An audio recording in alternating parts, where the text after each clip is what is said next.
Hello students, আজি নতুন এটা এক্সাৰসাইজ ষ্টাৰ্ট কৰিব লৈছো ৰিয়েল নাম্বাৰছৰ এক্সাৰসাইজ 1.3 ফাৰ্স্ট কোৱেশ্চনটো আমাক দিয়া আছে প্ৰুভ দ্যাট √5 ইজ ইৰেচনেল এতিয়া এনেকুৱা ধৰণৰ কোৱেশ্চনবোৰ সলভ কৰিবলৈ আমি ৰেচনেল আৰু ইৰেচনেল নাম্বাৰবোৰ ভালকে জানিব লাগিব কাৰণে আমি প্ৰথমতে ৰেচনেল আৰু ইৰেচনেল নাম্বাৰবোৰ কি হয় ভালকে শিকি লওঁ সো মই ইয়াত ভালকে লিখি লৈছো তোমালোকক এটা মই বুজাম প্ৰথমটো আছে ৰেচনেল নাম্বাৰটো definition hall the number which can be written in the form p by q where p and q are integers and q is not equal to 0 is rational number আমাক ইয়াত কৈছে যে যিকোনো নাম্বাৰ যাক আমি p by q form মানে ফ্ৰেকশনৰ ফৰ্মত p2 numerator q2 আমাৰ denominator where p and q are integers তাতে আমাৰ p2 আৰু q2 কি হ'ব লাগিব যিকোনো ইন্টিজাৰ হ'ব লাগিব and q is not equal to 0 আৰু q কিতিয়াও 0 হ'ব নোৱাৰে তেনেকুৱা ধৰণৰ ফ্ৰেকশনবোৰ তেনেকুৱা ধৰণৰ নাম্বাৰবোৰহে আমি ৰেচনেল নাম্বাৰ বুলি ক'ব পাৰো যাক আমি p by q ফৰ্মত লিখিব পাৰো p আৰু q আমাৰ ইন্টিজাৰ হ'ব আৰু q not equal to 0 মানে আমাৰ ডিনোমিনেটৰটো কিতিয়াও 0 হ'ব নোৱাৰে নেক্সট আমি ইৰেচনেল নাম্বাৰ লে আহিছো ইৰেচনেল নাম্বাৰটো জাস্ট আমাৰ ৰেচনেল নাম্বাৰৰ অপোজিট হয় ডেফিনিশনটো the number which can be written in the form p by q where p and q are integers and q is not equal to 0 is irrational number মানে আমি যিকোনো number যাক আমি p by q ফৰ্মত লিখিব নোৱাৰো য'ত p আৰু q ইন্টিজাৰ আৰু q not equal to 0 ইয়াত আমি ৰেচনেল নাম্বাৰৰ p by q ফৰ্মত লিখিব পাৰিছো আৰু ইৰেচনেল নাম্বাৰত p by q ফৰ্মত আমি লিখিব নোৱাৰো হেইবোৰ নাম্বাৰকে কয় ইৰেচনেল নাম্বাৰ ইটা নেক্সট মই আৰু এটা টপিক লৈছো কোপ্ৰাইমটো মই কিয় শিকাইছো মই তোমালোকক এক্সাৰসাইজটো কৰি গলে বুজাম কিন্তু কোপ্ৰাইম কি মই তোমালোকক বুজাই দি আছো এতিয়া numbers which have only one as their HCF or one as their common factor suppose দুটা নাম্বাৰ লৈ লৈছো 4 আৰু 5 4 আৰু 5 ৰ মাজত কমন কি আছে একো নাই only one টো আমি একো নাই বুলিও ক'ব পাৰো 1 আছে 1 টো কি হয় তাৰ HCF 3 আৰু suppose লৈ লৈছো 7 কি কমন আছে only one এইবোৰ এনেকুৱা নাম্বাৰবোৰক আমি কি ক'ব পাৰো কোপ্ৰাইম নাম্বাৰছ suppose আৰু নাম্বাৰ দুটা লৈ লৈছো 18 35 এটা আমি 18 ৰ ফ্যাক্টৰছ বোৰ লিখি লও 2 into 2 2 into 3 into 3 আমাৰ তেনেকে 35 ৰ ফ্যাক্টৰছ বোৰ হ'ব 5 into 7 এটা তোমালোকে সোৱা 2 3 3 5 7 এই গুটে কেটাৰ মাজত কিবা কমন পাইছা জানো নাই পোৱা মানে HCF টো কি হ'ব দুইটাৰে 1 হ'ব মানে এই দুটা নাম্বাৰো কি হ'ল আমাৰ কোপ্ৰাইম হয় 35 টু 18 ৰ কোপ্ৰাইম হয় আৰু 18 টু 35 ৰ কোপ্ৰাইম হয় তোমালোকে সাকে বুজি পাইছাই কোপ্ৰাইম নাম্বাৰ কি হয় কোপ্ৰাইম নাম্বাৰটো মই তোমালোকক কিয় বুজাই দিছো কাৰণ ইয়াত যে আমি ৰেচনেল নাম্বাৰত p by q ফৰ্মটো যে পালো p আৰু q টো আমাৰ কি হ'ব লাগিব দুইটাৰে কোপ্ৰাইম হ'ব লাগিব মানে তোমালোকক মই এটা এক্সাম্পল দি আছো সাপোজ আমি এটা নাম্বাৰ ধৰি লৈছো 5 আৰু ডিনোমিনেটৰ ধৰি লৈছো 2 5 আৰু 2 মাজত কি কমন আছে only one কোপ্ৰাইম নাম্বাৰ হ'ব আমাৰ এটো ৰেচনেল নাম্বাৰ হৈ গল নেক্সট আমি ধৰি লৈছো সাপোজ 6 by 8 6 by 8 টো কমন আছে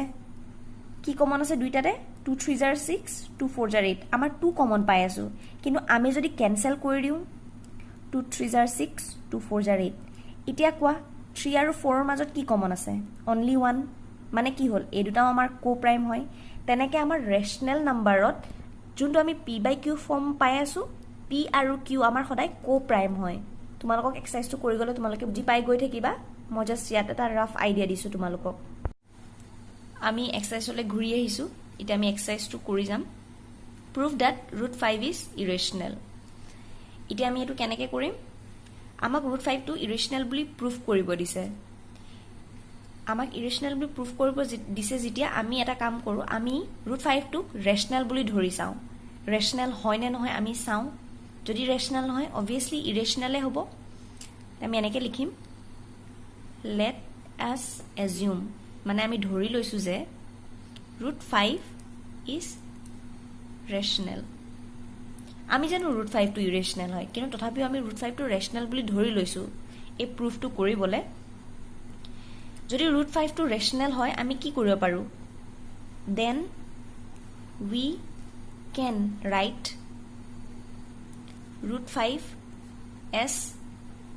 p/q where p and q are integers এটো definition হয় where নহয় and q is not equal to 0 লিখিললো এনেকে we can write √5 as p/q মানে আমি √5 টো যদি আমি ৰেশনাল বুলি ধৰো √5 টো আমি p/q ফৰ্মত লিখিব পাৰিম where p and q are integers and q is not equal to 0 and also p and q are co-prime এটা co-prime টো কিয় শিকাইছিলো তোমালোকে ইয়াত বুজি পাবা p আৰু q আমাৰ কি হয় co-prime হয় co-prime মানে কি only common factor কি থাকিব 1 থাকিব এটা আমি নেক্সট লিখিম now আমি কি ধৰিছিলো √5 টো ৰেশনাল মানে কি p/q √5 টো আমি ৰেশনাল বুলি ধৰিলো p/q ফৰ্মত আহি গল এতিয়া আমি কি কৰিব পাৰিম p টো ৰাখি পেলাই q টো ইয়ালে ট্ৰান্সফাৰ কৰিব পাৰিম নে নোৱাৰিম মানে √5 into q p টো আমাৰ হেফালে থাকি গল ৰাইট হ্যান্ড সাইডে এতিয়া আমি কি কৰিম আমি এই ৰুট টো উঠাই দিব লাগিব ৰুট টো উঠাবলে আমি কি কৰিম দুই ফালে স্কয়াৰ কৰিম √5q হোল স্কয়াৰ এফালে p স্কয়াৰ ইয়াত তোমালোকে সাইডত এনেকৈ লিখি দিবা স্কয়াৰিং both side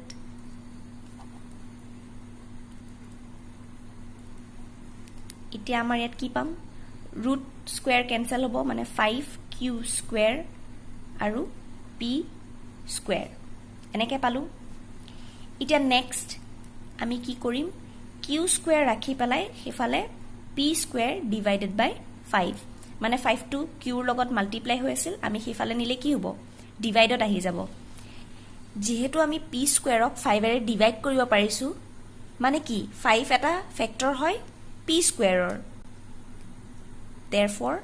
5 divides p square that means 5 is a factor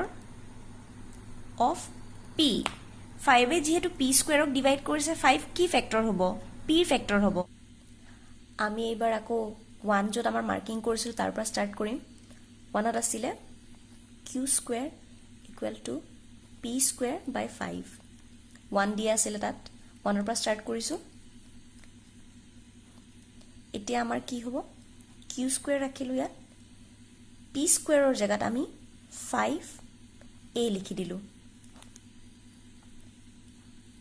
এত তোমালোকে লিখি দিবা let p is equal to 5a p জায়গাত আমি 5a দিলো স্কয়াৰটো থাকি গল এতিয়া q square equal to 25a square by 5 আমাৰ কি থাকিব q square equal to a square or 5a square 5 এ 25 ক কাটিলে 5 ওলাব এতিয়া আমাৰ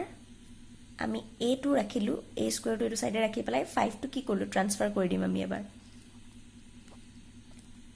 এবাৰ যেতিয়া 5 টো ট্ৰান্সফাৰ কৰিলো 5 এ কাইক ডিভাইড কৰিলে q স্কয়াৰক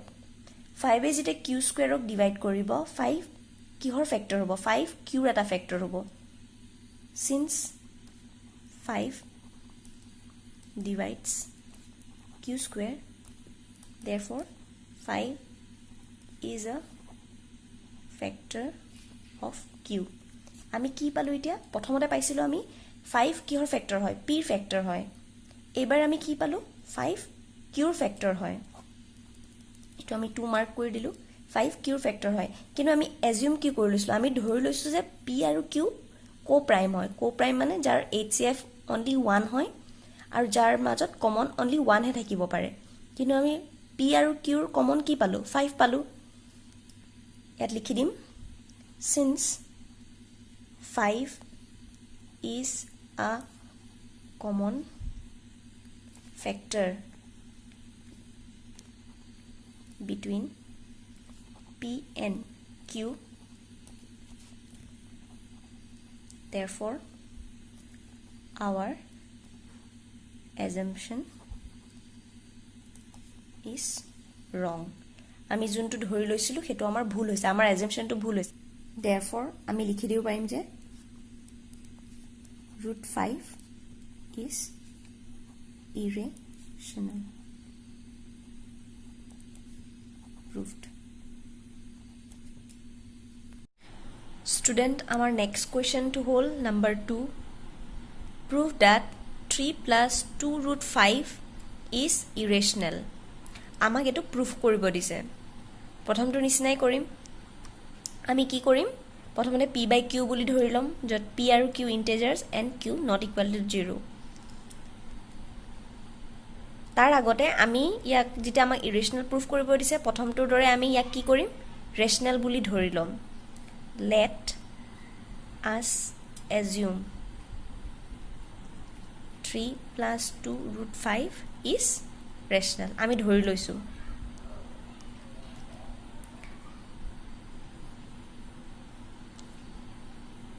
that means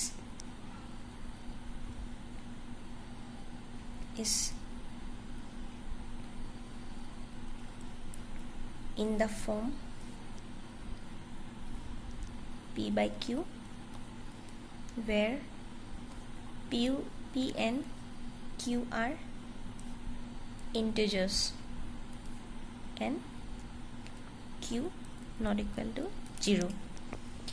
p আৰু q integer হয় q not equal to 0 3 plus 2√5 আমি p by q লিখিব পাৰিম কাৰণ আমি rational বুলি ধৰি লৈছো assume কৰি লৈছো where p and q are integers and q not equal to 0 এটা আমি লিখিম now 3 plus 2√5 is equal to p by q আমি ধৰি লৈছো এটো next আমি কি কৰিম 3 টো হেফালে লৈ যাম 2√5 3 টো প্লাসত আছে হেফালে গলে কি হ'ব রাইট হ্যান্ড সাইডে আমাৰ মাইনাস হ'ব next আমাৰ 2 টো আমি মানে কি কৰিম এই ৰুট ওভাৰ টকা 5 টো এফালে থৈ দিম তিটা আমাৰ সলভ কৰিবলে বেছি ইজি হ'ব কাৰণ আমি প্ৰথমটো কৰিছো প্ৰুফ কৰিছো যে √5 টো কি হয় আমাৰ ইৰেশনাল হয় আমি জানো √5 ইৰেশনাল হয় কাৰণ আমি কি কৰিম 2 টো এফালে ট্ৰান্সফাৰ কৰিম 2 টো √5 ৰ লগত কি হৈ আছে মাল্টিপ্লাই হৈ আছে হেফালে গলে কি হ'ব আমাৰ ডিভাইড হ'ব আমি এনেকৈ লিখিব পাৰিম p by q minus 3 2 এনেকৈ লিখিব পাৰিম ন আমাক উলিয়াব দিছিলে 3 plus 2√5 টো ইৰেশনাল বুলি আমি ধৰি ৰৈছিলো ৰেশনাল কিন্তু আমাৰ ইয়াত কি উলাইছে আমাৰ যদি p by q টো ৰেশনাল হয় 3 plus 25 ও ৰেশনাল হ'ব লাগিব 2√5 ও ৰেশনাল হ'ব লাগিব কাৰণ দুইফালে আমি ৰেশনাল হ'ব লাগিব ন হেকাৰণে ইকুৱেল সাইন দিছো √5 ও ৰেশনাল হ'ব লাগিব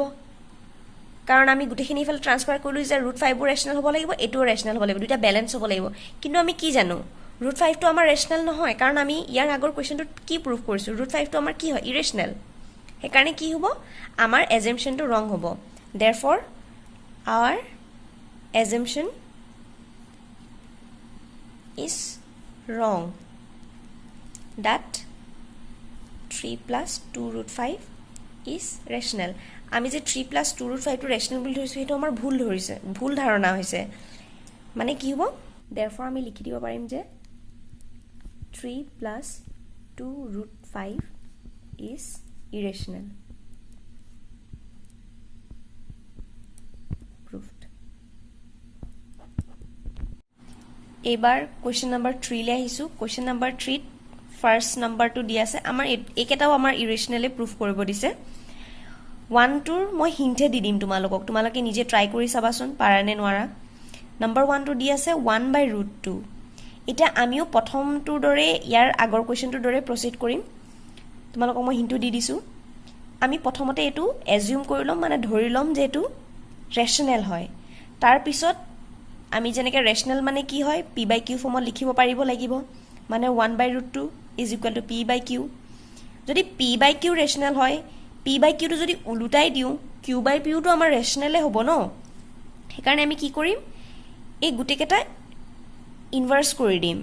নাইবা তুমি ক্ৰছ মাল্টিপ্লিকেশ্যনো কৰিব পাৰিবা qটো ইয়ালৈ আহিব তাৰপিছত 2টো তালৈ যাব √2টো তালৈ যাব আকৌ pটো এইফালে আহিব তেনেকৈ ক্ৰছ মাল্টিপ্লাই কৰি পেলাই আমি কি পালোঁ √2 = q/p এতিয়া আমি জানো যে √2টো কি হয় ইৰেচনেল নাম্বাৰ বুলি জানাৰ কাৰণে আমি আকৌ প্ৰুফ কৰিব নালাগে আমি ডাইৰেক্ট লিখি দিব পাৰিম since √2 is irrational therefore our assumption is wrong আমি প্ৰথমতে এজিউম কৰি ল'ব লাগিব যে 1/√2 ৰেচনেল হয় তাৰপিছতহে আমি ক'ব পাৰিম যে our assumption is wrong next number 2 same তেনেকুৱাই তোমালোকে এজিউম কৰি ল'বা যে এইটো ৰেচনেল নাম্বাৰ হয় ৰেচনেল নাম্বাৰ মানে কি = p/q আহিব তাৰপিছত তোমালোকে কি কৰিবা √5 আমি ইয়াৰ আগৰটো √5ৰ কাৰণেই কৰিছিলোঁ √5টো আমি জানো ইৰেচনেল নাম্বাৰ হয় সেইকাৰণে আমি √5টো ৰাখি পেলাই কি কৰিম p/q 7টো আমাৰ ইয়াৰ লগত কি হৈছে মাল্টিপ্লাই হৈ আছে মাল্টিপ্লাই হৈ থকাৰ কাৰণে আমি সেইফালে নিলে ৰাইট হেণ্ড ছাইডত নিলে কি হ'ব আমাৰ ডিভাইড হ'ব মানে কি হ'ব 7q হ'ব ন এনেকৈ লেফ্ট হেণ্ড ছাইডত যিহেতু √5 আছে মানে এইটো কি হ'ব ইৰেচনেল হ'ব তোমালোকে নিজে কৰি চাবা নোৱাৰিলে কমেণ্ট কৰিবা